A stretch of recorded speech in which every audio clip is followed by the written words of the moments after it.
And we are so back. Ito po si Alwin Ignacio, the Divo That You Love. Kasama ko ang aking kaibigang bonggang-bongga. Glenn Sibonga. Ito po ang The Kitty Show, ang Tarian at Halakin Showbiz Edition. At sa aming difficult round, of course, we cannot resist na pag-usapan ang pagbabalik sa Correct. Pilipinas at maaari, pag siya'y magaling na, makapanayam pa naming mga Sana. manunulat ang nag-iisang Queen of all media, si Miss Chris Aquino. Yes. Dahil narito siya sa Pilipinas para nga magpatuloy sa kanyang pagpapalakas at pagpapagaling. At syempre pa, hindi mawawala ang romance in the life of the beautiful Christina Bernadette because alam na rin nating lahat na may name reveal na at may picture reveal na rin ang kanyang bagong iniirog. At ito ay sino, kaibigan Glenn? Ayun nga, isang doktor na si Michael Padlan.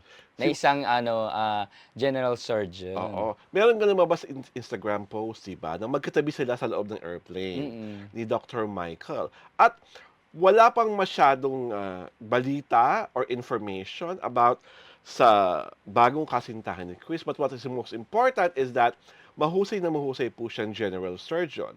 At syempre pa, siya talaga ngayon ang isa sa mga sandalan, kakampi at kasama ni Chris as she is now here on her road to full recovery. Diba? Pero ito na, kaibigan Glenn. Kaya difficult ito. Ang mga Mark Leviste, Ay, the may ex ganon. dati ni Miss Chris Aquino, sinasabing mas gwapo raw si Vice Governor Mark kaysa kay Dr. Michael. What can you say about this observation from the netizen? Ako, pag tinignan mo naman, pareho naman silang gwapo. I can't say na mas gwapo or what. Ang mahalaga kasi sa akin syempre yung nararamdaman ni Miss Chris, 'di ba? Yes. Walang kwenta sa akin yung gwapo-gwapo. Kung kanino masaya si Chris at masaya ang puso niya, doon ako. Kasi ang mas concern ko actually, okay nga na doktor yung bago niyang iniirog ngayon kasi Para mas maraming alam. oo, at saka kumbaga maaalalayan siya, maaalagaan siya ng mas maayos, 'di ba? Alam ang mga medical terms, At alam ang saka mga tamang ang dosages ng medical gamot. concerns ni Chris Oo. talagang anytime hindi mag-aalala si Chris na baka magkaroon ng emergency or something, 'di ba? Kung sakali man magkaroon ng emergency, Because Dr. Michael is madali, around. oo, madaling kumbaga nakaalala agad si Doc sa kanya, 'di Oo. ba? Kasi I think si Doc Michael at si Chris ay parehong of the same age. Parang pareho silang 53 at pareho silang may mga kids na. So ang question, sa tingin mo ba, ito na talaga ang para kay Chris Aquino? Sana.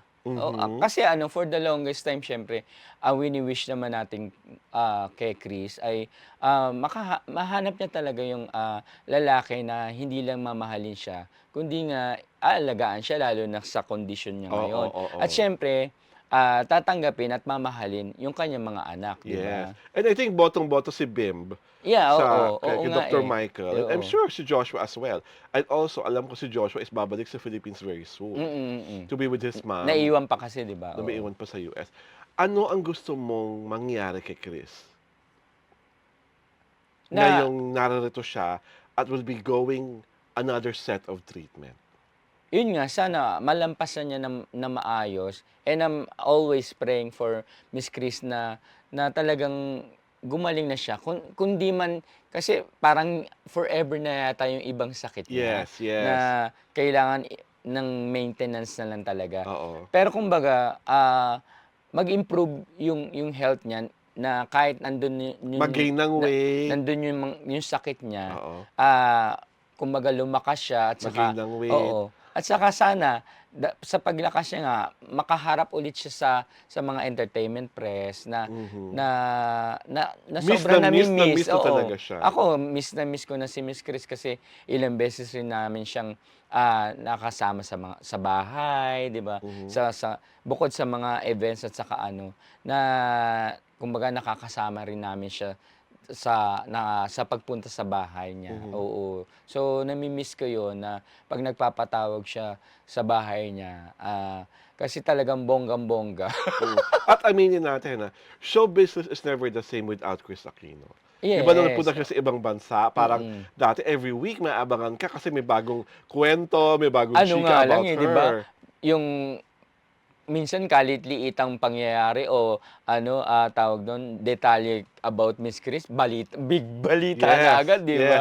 Headline agad. Oo, at saka ang nakakaano pa, parang ano, halimbawa nangyari nitong umaga, siyempre isusulat na, ibabalita na. Kaya lang magkaroon ng bagong development, may Oo, update agad oo, sa afternoon. So oo.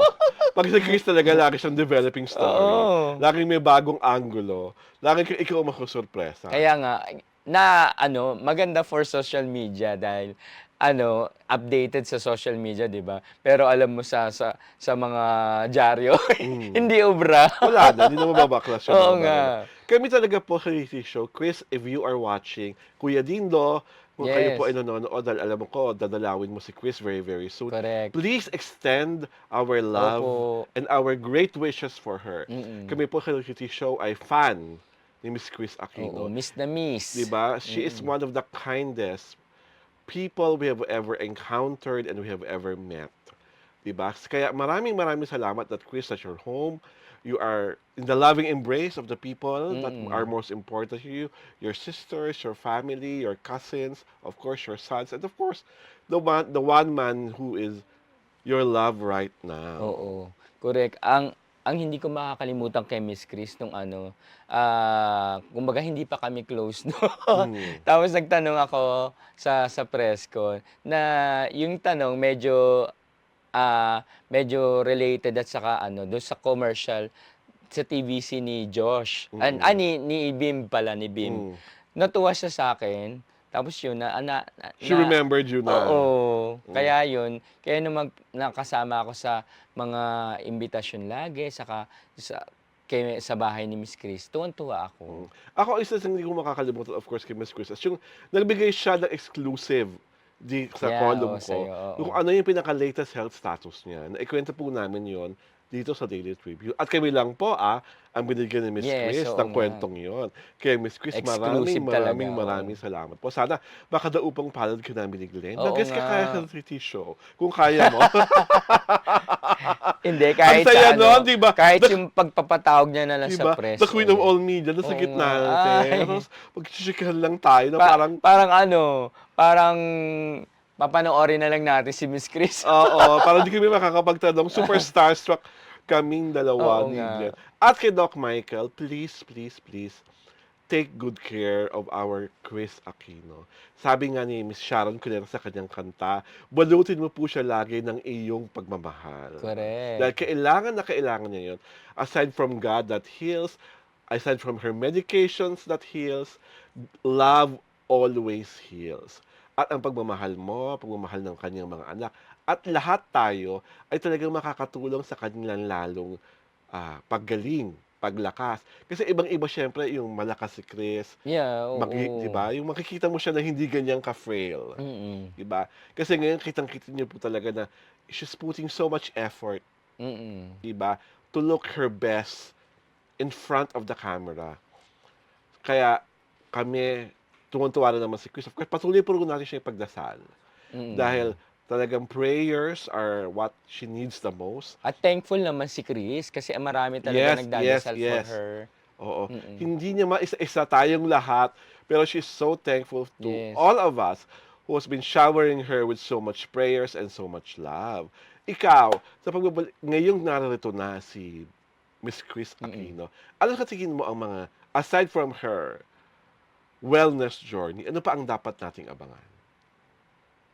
Yun nga, na sana kahit ano, kahit Kasi nagawa niya Aside naman. for meeting us, Yes, tayo mga oo. press. Yun nga, na magpa-interview siya. Kasi nagawa niya naman yun nung nasa States, nagpa-interview siya kay Kuya Tito Boy. Boy at saka kay OG Diaz, 'di ba? Mm. So sana may bagong para ano ulit, bagong update ulit. Kasi alam mo naman marami nag-aabang pa rin ng story about Miss Chris Aquino.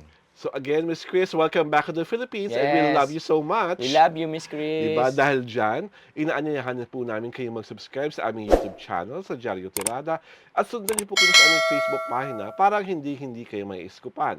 Ang The KT Show po ay pinapalabas Sabado at Linggo, alas 4 ng hapon. Ito po si Alwin Ignacio, the diva that you love.